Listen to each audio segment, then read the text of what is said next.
What's up, YouTube? This weekend, I'm supposed to go on a big fishing trip, so I'm going to take along some jerky. The things that you're going to need to make this easy jerky are your food dehydrator. I have this Nesco Professional Food and Jerky Dehydrator, and I just love it. The best part about this one is the temperature control. You're also going to need this jerky seasoning.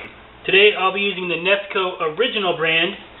They also have hot and spicy and teriyaki, but I think the original is the best. This seasoning packet comes with seasoning as well as the cure. These are the large packs, so each one of these packs plus one cure is good for 2 pounds of meat. So of course, you're going to need some meat. You want to find the meat that has the lowest fat content. I got this stuff from Walmart here, and it's 93% lean, 7% fat. So I have a 3-pound tube right here, and a 1-pound tube. And finally, you're going to need a jerky gun, or something like that. I don't have a jerky gun, but I do have this cookie press, and on the back here, there's one attachment that makes a long, thin cookie. So I'm just going to use that for my jerky.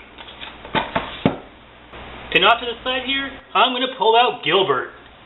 You could mix this by hand, but since I have him, why bother? So let's get started. Alright guys, so I pulled out Gilbert here, and now I'm just going to add my meat. So first I'm going to put about 2 pounds in here.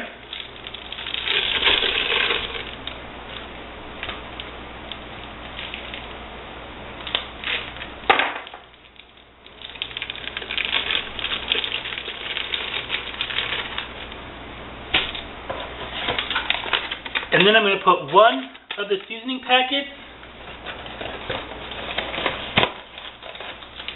and one of the cures.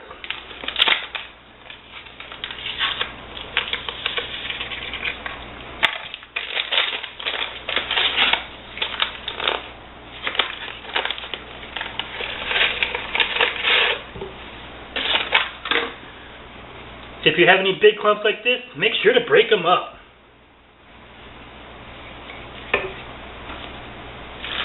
Next, I'm going to put the rest of my meat in there. And the other packet of seasoning and cure.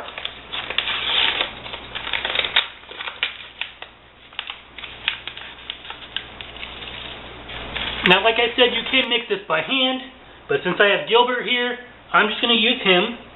So I'm going to start with this dough hook. If it doesn't work out well, I'll switch to the paddle.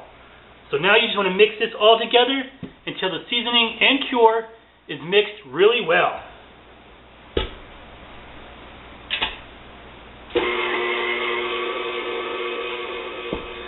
Alright guys, so this dough hook seems to be working pretty well. I'm just going to take a rubber spatula and scrape down the side.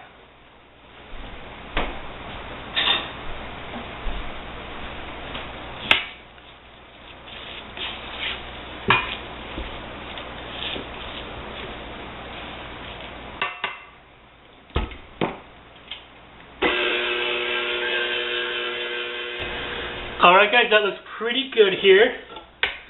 So the last little bit, I'm just going to take my hand and make sure that it's really good and incorporated. And that there's no spices down there at the bottom. Plus, it's just kind of fun.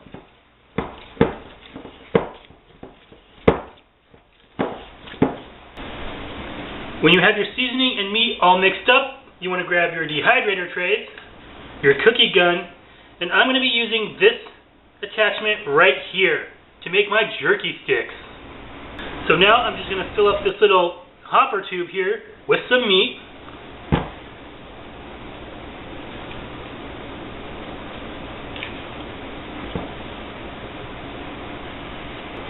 I'm going to put on my top here, and I'm going to start pumping out my jerky. You can see it's already starting to ooze out. Now I have 5 dehydrator trays, and I happen to know that 4 pounds of meat will fill up my dehydrator. So now I'm just going to go around my dehydrator tray in a circle until I fill up this tray.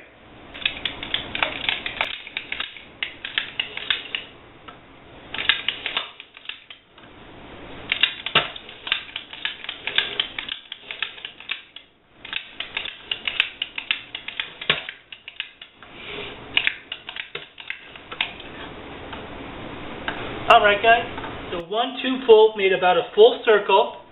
So I'm going to refill this, and I think I can get 2 more rings out of this. Alright guys, so I have my first tray all filled up here. The second tube full was enough to do the middle ring and the center ring. So now I'm just going to fill up the rest of my trays, and I'll meet you right back here when I'm done.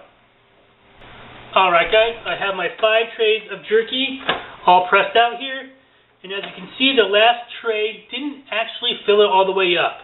But I know another pound of meat would be way too much. But I know 4 pounds of meat dried into jerky is enough for me. So now I'm just going to put my lid on my dehydrator.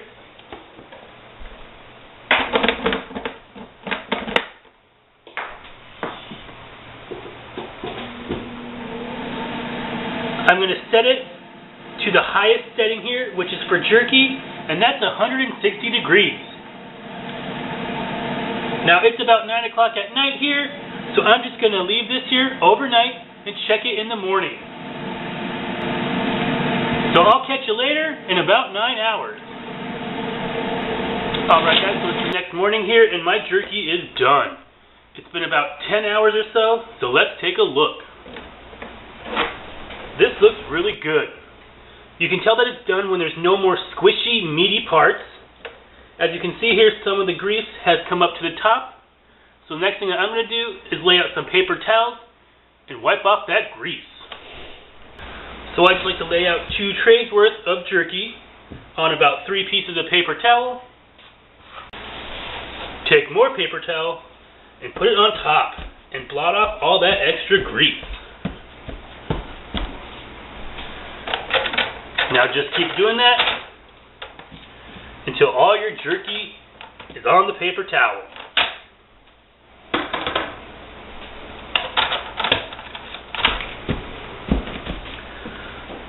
Alright, so now I'm just going to let this jerky cool down before I break it up into pieces and bag it up. So I'll bring you back when I'm ready to bag. Alright, so these are all cooled down now, so now it's time to bag it up. So to do that, all I like to do is rip them apart into biteable chunks.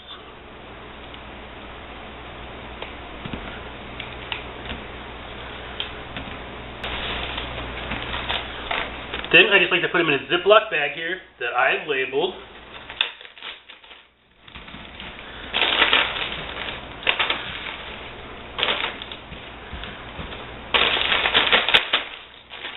And just keep breaking up the rest.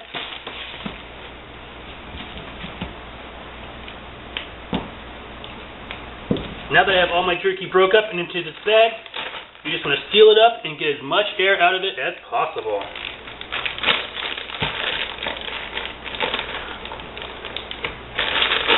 And I just like to pop it in the fridge.